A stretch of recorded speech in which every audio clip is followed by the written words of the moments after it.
Hey, before we start the show, I need you to hit that subscribe button for me. Producerhead only exists because of listeners like you who take that one simple action. It costs nothing and means everything as we continue to build this community and bring in more and more top tier producers to spread knowledge. The bigger this community grows, the more we all level up together. Thank you for supporting this project, me and Producerhead. All right, let's get into it. Yo, what's up? This is Toru, music producer, entrepreneur, and host of this show, Producerhead. Welcome to part one of my conversation with Mark DeClive Lowe, pioneering jazz pianist, producer, and performer. Mark DeClive Lowe has masterfully bridged the worlds of jazz and electronic music for over 2 decades. Known for his innovative approach to merging acoustic instrumentation with electronic production and live sampling, he's been an influential figure in the broken beat scene and has collaborated with numerous respected artists across the jazz and electronic spectrum. All right, with that, please enjoy part one of my conversation with Mark DeClive Lowe. How can you hear somebody reaching for mastery in music that lacks maybe like a conventional sort of complexity? What a great question. Incidentally, I was at a meal last night and someone asked a question and someone else was like, yeah, that's a great question. And we were laughing how that's something you'd say in a podcast or an interview to stall for time while you think of the answer. But Here I am stalling. Yeah. Right? But it is an awesome question. I think if it's something different, like if I'm hearing something I haven't heard before, or it might be really simple, but it's putting elements together in an unexpected way, and that can happen now with a lot of kind of producer music, sample chop music, where someone might not understand harmony academically, but they might chop and flip something in a way which results in something which is actually very harmonically complex, but deceptively simple. And there's a lot of music like that. And I mean, simplicity is also a funny thing. It's like there's a lot of boom bap hip hop which you could say is simple, but there's subtleties in the production, and then the way the cadence of rhyme flow is often a lot more complex than it appears. And so I think simplicity it's not always simple, even though it might seem simple. Mm-hmm. Yeah. So when I think about continue on this idea of producers and people chopping and flipping things who are making music in quote unquote like non-conventional ways, and when I say that, I really just mean they're not playing a traditional instrument, yeah and I think it comes in a way, I think a lot about that. I'm like, these guys just have incredible taste, right? Like they really know when something sounds good to them, and that's like maybe very often independent of like whatever rules exist, right? 100%. And so my question is, how do you develop good taste? How do you develop good taste? I mean, some people would say you're born with it, but I'm not sure if that's the case. I mean, I think many people are fortunate to be mentored with good taste, and that could mean, like my big brother gave me an Ahmad Jamal record when I was 10 years old called The Awakening. Still my favorite jazz trio record to this day. It's the backbone of so many ridiculous hip hop beats, which didn't exist when I was given it, to be honest. It was still just that trio record. But that was mentorship and taste. And I've been fortunate to be around a lot of musicians and producers and DJs who just have great taste. And that's helped me develop my taste. But also, I've always been quite reactive, like things I do and don't like, and didn't understand why I didn't like things at a young age.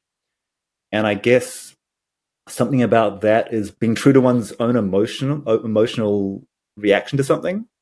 Like, I'm not gonna, if you play me something that has 100 million streams and has been number one all over the world, that doesn't affect if I like it or not. And maybe for some people that might affect it, this is something I hate about Spotify, how you go to a profile and it has how many followers or how many listeners or all that, like the metrics. It's like music is not about metrics. It's like, how does it feel?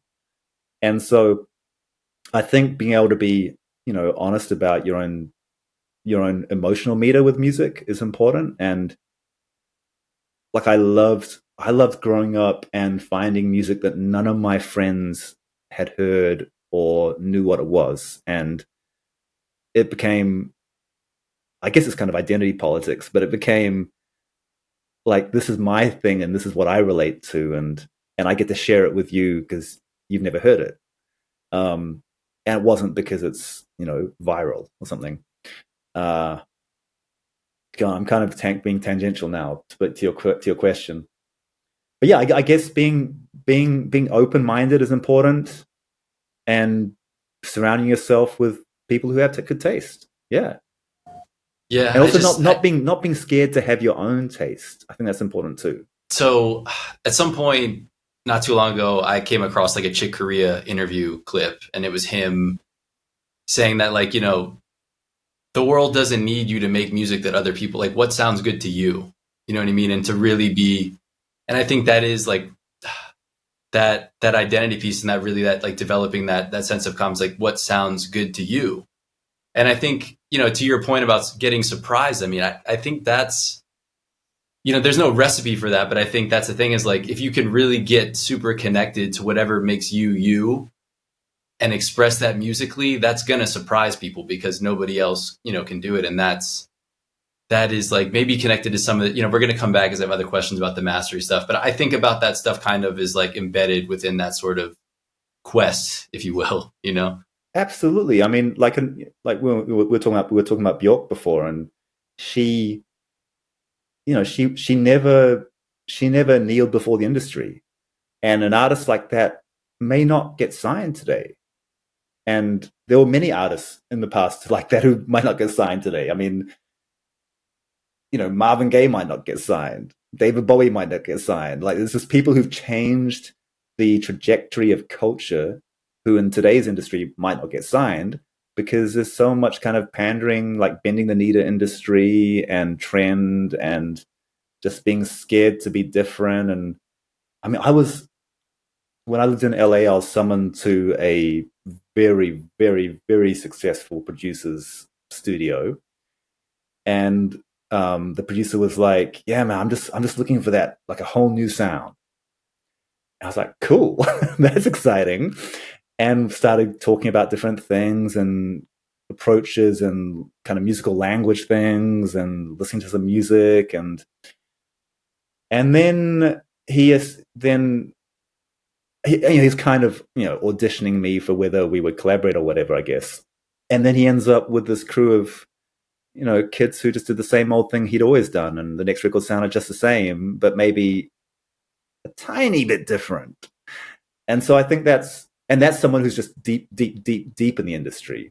Yeah, just not. I think people should have the balls to put up the middle finger to the industry and to expectation and the norm, and have fun with it. Be playful and experiment, and don't be scared to do something different. Yeah. So, well, I love that. So that's interesting, right? Because you're like, in a sense, you're like, here's this, like, be bold enough to be yourself and throw your middle finger up at whoever, you need to, in order to kind of continue on the path that you feel is correct for you or proper for you. And at the same time, I know you have this hot take about bring back gatekeepers. Can you tell us a little bit about that? Because it's an interesting, it's not necessarily like a contradiction, but there's an interesting friction there.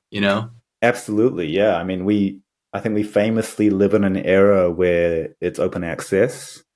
Anyone can make and release music and just publish it, distribute it. It's very different to how it used to be.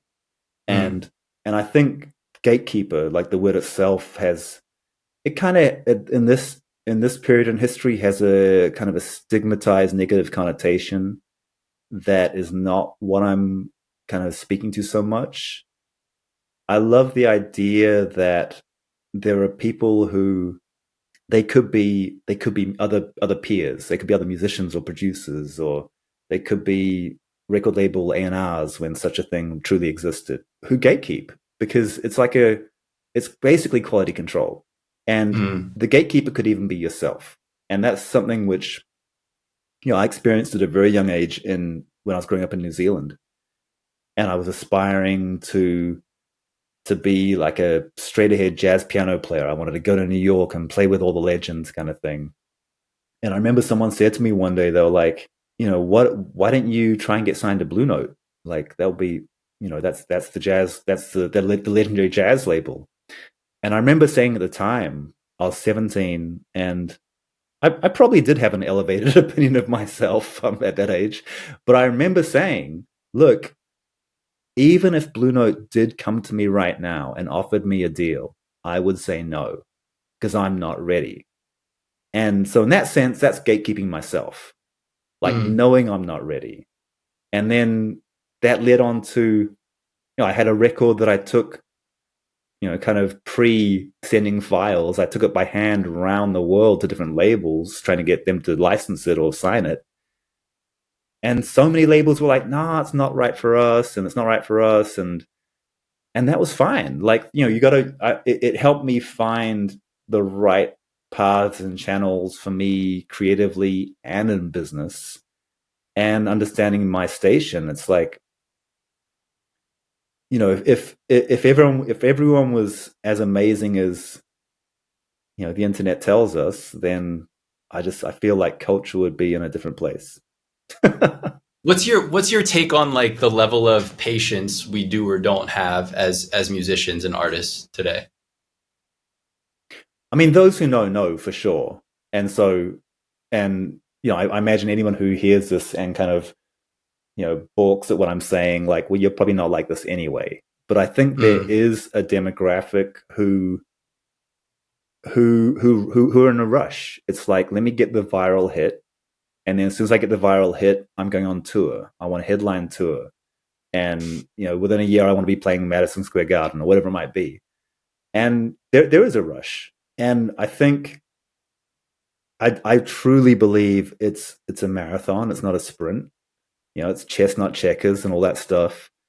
And it's the point whatever percent who make it to that scale. And at the same time, there is a middle ground, like I guess a middle class of musicians and producers and music creators who are making really, really interesting stuff. And many of them, most people will never hear of. But they make a decent living. And they survive and thrive doing what they want to do without bending knee to trend in industry. And I feel like that's where culture gets pushed, and that's where the envelope gets pushed. And to me, that's something that's just so important, because if we're not okay, now I'm about to get a little more macro. Like, we live in a very, very capitalist world, and some would say post-capitalist or hyper-capitalist world. And I think culture is the antidote, and it's like it's a culture versus capitalism kind of war. And I feel like if you're not proactively contributing to culture, then you're proactively contributing to capitalism. And that is problematic. To me, that goes without saying. Like, yeah. That piece that you mentioned around kind of, you seem to have it, you had a sense that you just knew you weren't ready, like if Blue Note had come to you at that particular time. And that it's kind of like this sense of like self-awareness, right? And like kind of like self-regulating in a way. And I guess, how do you know when to trust that? Like, when are you potentially doing that in a way that maybe blocks you from doing something, like where you're maybe avoiding an opportunity or a challenge of some kind? Or, you know what I'm saying? Like that kind of flip of like being like maybe in a sense, like maybe overtly humble or avoiding maybe progress and staying in a comfortable place when maybe you are ready. How do you discern the difference, and know which side of that you're on in a particular time? Yeah, man. I mean, there's a sense where you're never ready. Like it's the eternal student or eternal beginner kind of thing. But I think that knowledge of the past, which in my life has been being a student of the masters and understanding that we stand on the shoulders of giants who came before us, and really loving their work and studying it and absorbing it and digesting it. That's always helped me keep a perspective of where I'm at in relation to that. Like, if I'm I know pretty much Herbie Hancock or Miles Davis's entire catalog, I know, especially when I was younger, I knew that I was not, I'm not of that ilk. Like, I'm not of that level. I'm not ready. And then as time goes on and I kind of found my own voice musically and understood how I could contribute in collaboration and built community, found community through that. And with community, I think community really reflects back to you in a really healthy way where you're at. And then community often, it kind of evolves into industry and opportunity. And then you see how people react. And I guess I'm kind of thinking in an older model because nowadays seeing how people react is, what happens to your TikTok post or whatever it might be. But in the more kind of analog sense, as far as in the room with you or in the club where you're performing and just like in IRL, like that kind of tells you where it's at. I guess overall for me, yeah, the more I understood that I'd found my own kind of my own voice creatively was where I knew I had something to share. Hey, real quick, if you're enjoying this episode, I've got a small favor to ask. Producer Head grows thanks to listeners and supporters like you. So if something here resonates, take a second to follow, like, or subscribe. Your support means everything. By subscribing and sharing, you help us grow the Producer Head community, which allows us to continue bringing you incredible conversations like this and opens the door to even more exciting guests in the future. Let's keep building this together. All right, now back to the episode.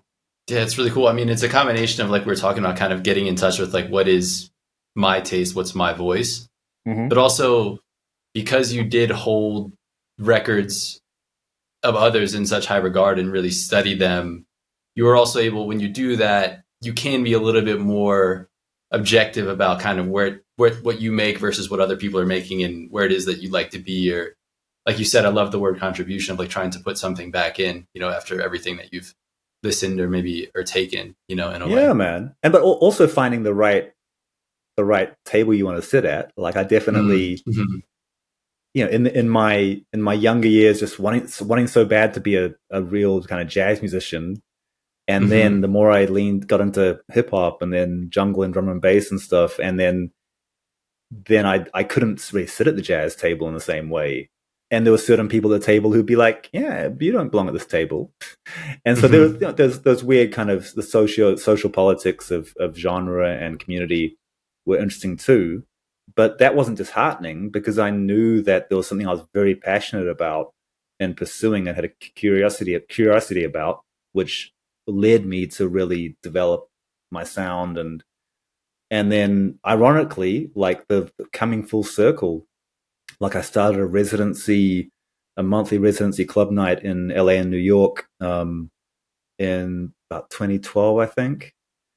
And that was like, especially in New York, like all the people I had grown up listening to and just loving so much, they would come and hang and they'd end up, collaborating with me, playing on the club night and stuff. And that was because I developed my own approach and concept and sound that was different to what everyone had. So there was a curiosity from them.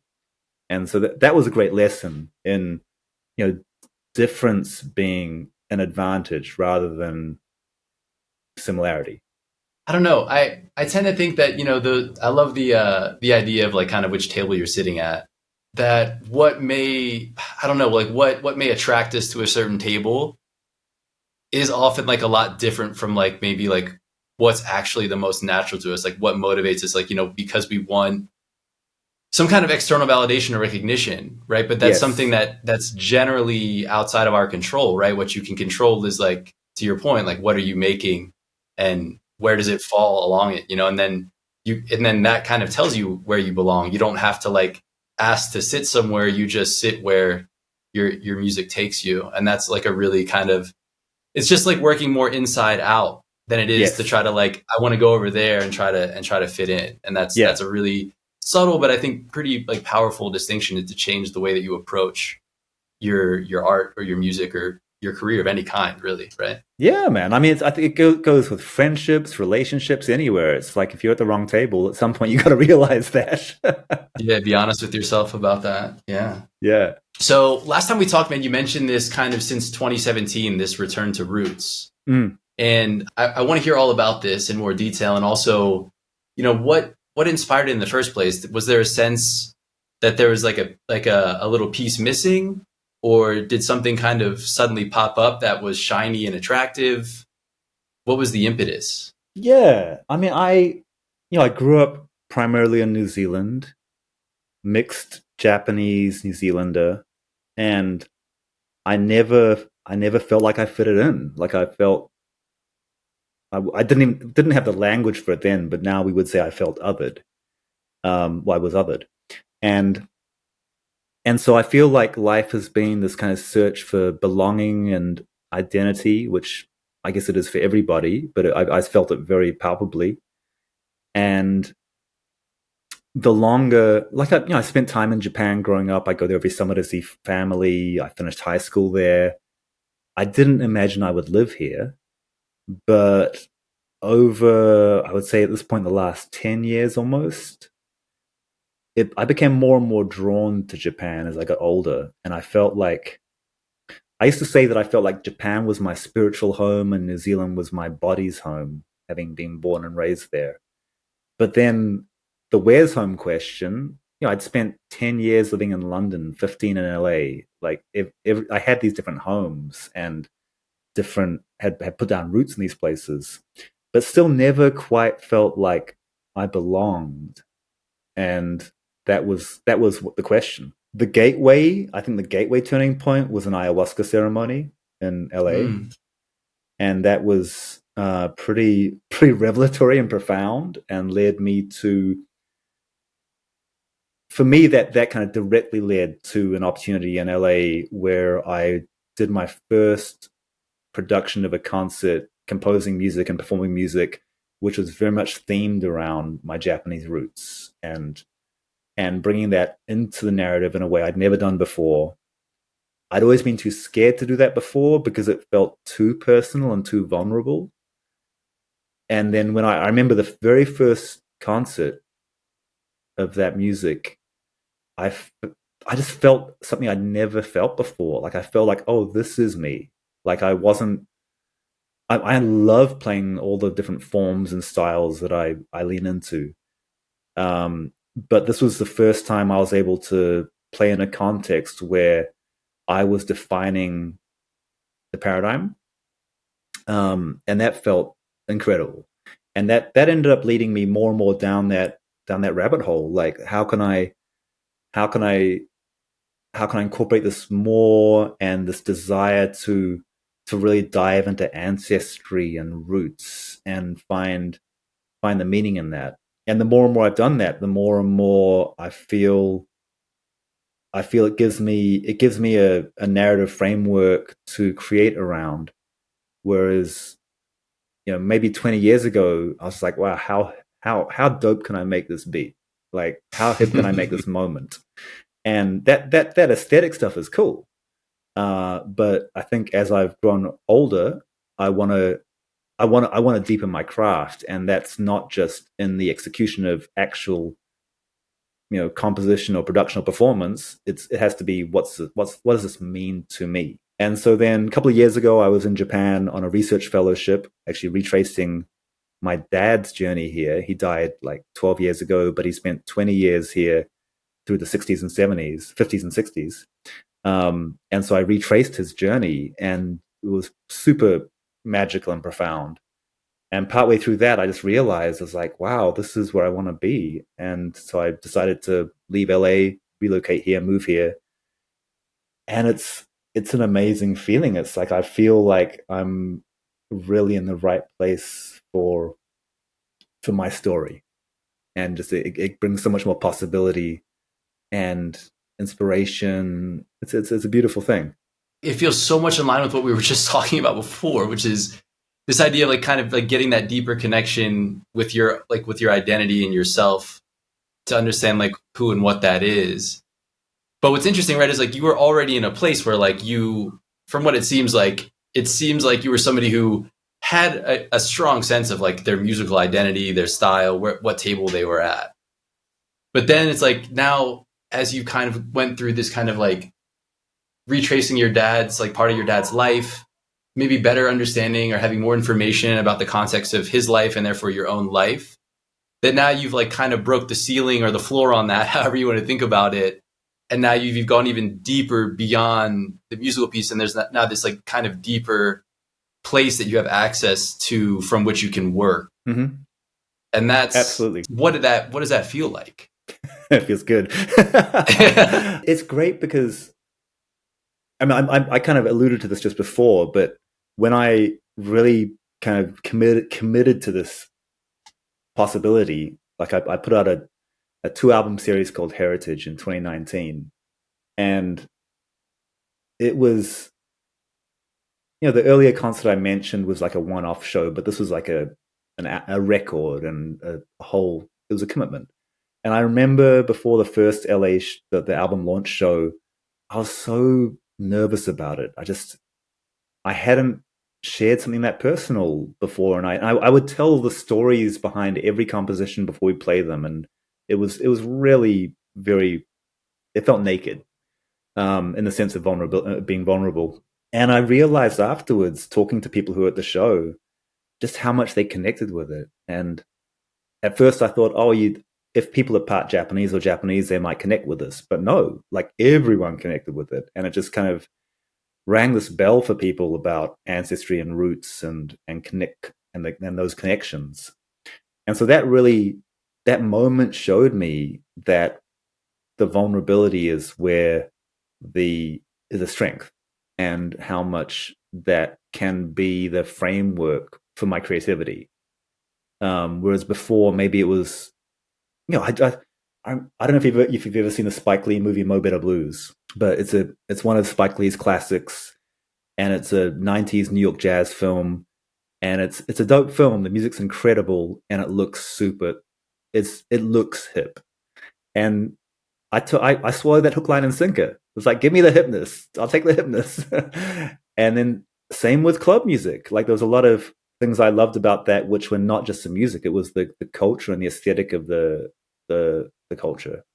But this just felt different. It was really from the heart, which was something which, I think some people connect with that at a much younger age, and they always have that. Some people may never connect with it or never feel the need to connect with it in their music or their industry. But for me, it's become like a lifeline, for sure. It just sounds like it's such a lasting and deep impact, that process. And I'm wondering, has anybody told you, or like, what do you think maybe people that your friends, family, the people that you work with, like, are there visible, noticeable things from their perspective, you think, after, like kind of before and after you had kind of gone through this process? Yeah, I think so. I mean, I definitely, one of my closest friends in LA who came to the very first show I did of this material, I remember him saying straight after the show, like, this is a mark I've never seen before. This is a whole new thing. And yeah, I think there's a difference with, I mean, any artist through history who, and I'm not, I don't want to bring up anyone to be like comparing myself, so maybe a non-musical one's good. So like, say, Picasso. You look at early Picasso, he was a master of the history. And then you look at when he found his voice, his style, there's nothing like it. It's just Picasso. It's a Picasso when you think of what does Picasso look like? What does a Picasso look like? And I think it's that difference. Like, it's like when I hear young musicians now, and they might sound like young or like students, and they haven't found their voice, they haven't found themselves in the music. It's pretty clear. And then when they do, it's a whole different thing. And then it's interesting because when that happens, the kind of the objective excellence of execution, like how good are they, matters less, because I'm hearing your voice. Which is kind of like when, like, Miles Davis would play his trumpet and he'd crack a lot of notes. And a purist trumpet player would be like, yeah, but Miles was always cracking notes. That's not correct. but that's part of him. That's his sound, his story, his style, his personality, and so you take it. It's like that's you wouldn't want to be without it. So yeah, that kind of when the yeah when the student reaches a certain level of mastery and finds themselves in that, then there's a vulnerability to be able to show your shortcomings or your blemishes or your warts, and it's like this is who I am. And that's the kind of no fucks given thing, which for me has been an ongoing process to get to that point. And now it's just like, well, this is what I do, and if you don't like it, cool. But some people do, and more importantly, I do. So a really cool distinction is that, you mentioned like kind of on this process and like kind of maybe something we can characterize like kind of maybe a little bit of your evolution is when you were younger, you're like, how dope can I make this beat, right? And how hip can I make this moment, to how can I make something that is more, I don't know, I don't want to say it for you, but just maybe something more meaningful, something more me, something more honest. And so I'm wondering, like, now that you have the experience of kind of like having gone through both of those things, like, and we talked about this a little bit, but like, how do you think about, as somebody who's on the path and trying to do something, what do you say to somebody who's like, I'm not sure what to do, but I know that I need to, there's like an artistic component and there's a technical component, right? And they're not necessarily like in their own vacuums, but also aren't completely intertwined, and they kind of need to be approached. And so how do you think about like kind of like the way to approach that, and how do you deal with like kind of that tension, that coexistence of those two things? Yeah, man. I don't know if I have a definitive on it, but I do think that the technical component is obviously really important, and that at some point you've got to put in your 10,000 hours, whether that's on a DAW or on a guitar or whatever it is. The jazzers would call it going to the shed. You got to spend time in the shed. That's vital. And I think the artistry component is, I think it comes from many things. I think it comes from humility to the craft, and humility to those that laid the path before you. Um, I think it comes from playfulness and curiosity, and not being um, not being caught up in the industry, in the flavor of the day or the sound of the time, the moment, and having a diverse diet. Not eating the same music every day, having some vegetables now and then, maybe. But yeah, just exploring, being curious and exploring and being open minded, and I think all those things kind of they kind of osmosify and lead one to oneself in a kind of a roundabout way. There are definitely some more kind of savanty artists who just seem to mature in a vacuum, which it absolutely happens. I don't think that's most people. I think it's definitely more of a journey for most. So yeah, something along those lines. What do you say to somebody who's listening to this and goes, 10,000 hours sounds like a lot. There's AI now. I'm going to find a shortcut. Like, Right. what shortcuts do you see there? Yeah, I mean, that is a really interesting idea in general. I have a son in college, and I see his generation. I kind of think of them as the 1,000-hour generation, like, because part of the 10,000 hours for me growing up was to find the information and to work out how to digest it, how to apply it, how to practice it. And now that's mostly, a lot of that's done for us, whether it's AI or YouTube or whatever it might be, the ghost knowledge online. But I still think if you want to, like, mastery still takes time. Like, it's a benefit to having a shortcut, as far as you don't have to, research how to anymore, but you still have to apply. And the application, I mean, mastery, I think, is something which exists when you don't have to think about a process. You have a freedom in the process, to express. It's like a shortcut between your imagination, your brain, and your output. It can happen very fluidly. Most of us have a relative mastery of our native speaking language. We have an idea, we can say it. It's the same thing that I think you want to reach for, whether it's painting or cooking or music or whatever it might be. I have a friend who can just think of something and then build it, like carpentry. He doesn't have to draw it or make a plan or anything. He just builds it. And I just don't understand that. That's mastery. He's spent many, many, many hours doing that, and every time he does it is more hours. So 10,000 hours maybe does sound like a lot, but I haven't done the math on it, but I'm sure if you break it down, it's actually not that much. Like it's a thing. If you do an hour a day, it's not going to be much. Yeah, which is, and I know I so understand being like, I remember when I was 20, and if someone's saying, yeah, well, when you're 30, and that just sounds like forever away, but that time does fly, and it's not difficult to put in 15, 30, 45 minutes a day on something you want to really be able to have as part of your expression. All right, that's it for part 1 of my conversation with Mark Nikolai Lowe. In part 2, we dive deeper into his creative process, his approach to time management, his experience relocating to Japan, and some special insights into his musical influences. Do not miss it. Thanks again for tuning into Producerhead. Subscribe and join our community over at producerhead.substack.com so you never miss an episode. Substack subscribers receive exclusive access to the biweekly podium, the curation of my favorite discoveries on and offline over the past week.